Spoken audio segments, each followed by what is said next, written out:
सम्मानित पंच और रावत परिषद के संस्थापक महोदय और अध्यक्ष महोदय और जो भी विश्व हिंदू परिषद के प्रदेश अध्यक्ष उपाध्यक्ष महोदय और सम्मानित और सभी रावत राजपूत सरदारों, आज जो अपन सब एकत्रित हुए हैं, ये बड़ा सौभाग्य का विषय है कि अपन जिसके वंशज है पृथ्वीराज चौहान, सम्राट पृथ्वीराज चौहान के वंशज है, पृथ्वीराज चौहान के वंशज, और इस पर थोड़ा सा मैं प्रकाश डालूंगा, आप गौर फरमा। तो सोमेश्वर जी हुए थे, सोमेश्वर जी के पृथ्वीराज चौहान के फिल्म हुए विजयराज के जोत लाखड़ के 4 पुत्र हुए, अनल, अणप, अलमल और चंद्रकरण।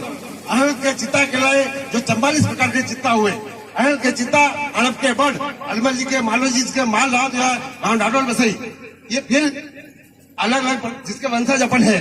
तो पृथ्वीराज चौहान जो हुए तो वो अंतिम हिंदू सम्राट, दिल्ली पे अंतिम हिंदू सम्राट है। इसके बाद किसी हिंदू का राज नहीं रहा। तो पृथ्वीराज चौहान ने मोहम्मद गौरी को 16 बार युद्ध में परास्त किया, लेकिन अपने में एक कमी है, वो कमी है दया की। अपन दया कर देते, दान दे देते, उसको दया में भीख में दान में दे दी, जीवन दान दे दिया 16 बार, लेकिन 17 बार युद्ध हुआ तो पृथ्वीराज चौहान का परास्त हो गए, लेकिन उसने एक बार भी माफ नहीं किया।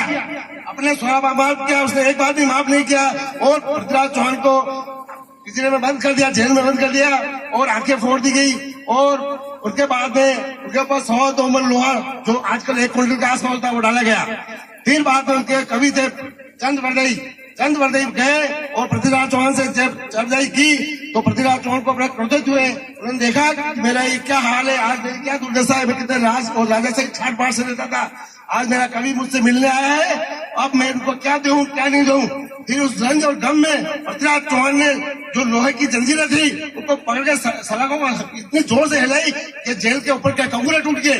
फिर पृथ्वीराज चौहान मोहम्मद गौरी को पता चला कि भाई ये क्या है, किस कारण से कंगूरे टूटे हैं। तो फिर कहा भाई इसका कोई कवि है, मिलने आया है, उसकी वजह से ऐसा हुआ है। तो फिर क्या बुलाया कवि को, पूछा कि भाई तेरे इस पृथ्वीराज चौहान में कितनी ताकत है। फिर कहा कि पृथ्वीराज चौहान में साहब इतनी ताकत है, 100 सूरमा 100 बचा की धीर, जितना 100 सूरमा लड़े इतनी ताकत थी और 100 बुझा लड़े पृथ्वीराज चौहान में ताकत थी। तो उसके वंशज अपन है और हिंदू धर्म के लिए, हिंदुत्व की रक्षा के लिए हमेशा मरना मिटना। क्षत्रिय है तो हिंदुत्व है और क्षत्रिय नहीं है तो हिंदुत्व नहीं है। तो अब क्या होता है, पृथ्वीराज चौहान से पूछा ये है तो फिर क्या भाई ये क्या कर सकते हैं पृथ्वीराज चौहान। ये पृथ्वीराज चौहान 7 लोगों के जाड़े तवे बांध दो, उनके तवों में से फोड़ के भेज के फिर बाहर निकाल देंगे। तो फिर पृथ्वीराज चौहान मोहम्मद गौरी ने कहा ये खेल तो हम देखना चाहते हैं। फिर उसने कहा, कवि ने कहा ये साहब देखना चाहते हो, लेकिन उनकी आंखें फोड़ दी गई है, आंखें मतलब आपने फोड़ दी गई है, अंधे हो गए, अब कैसे क्या होगा।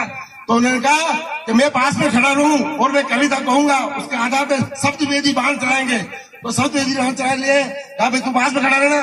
और पिछले दिन ताजमहल में जो मुसलमान का था मोहम्मद गौरी का, उसमें सबने कहा रोहित बनवा दी कि भाई अंधा आदमी 7 तवा फोड़ा है, अंधा आदमी 7 तवा फोड़ा है। तो कौन देखने नहीं आए थे, सब देखने आए थे, खलक मलक। फिर पृथ्वीराज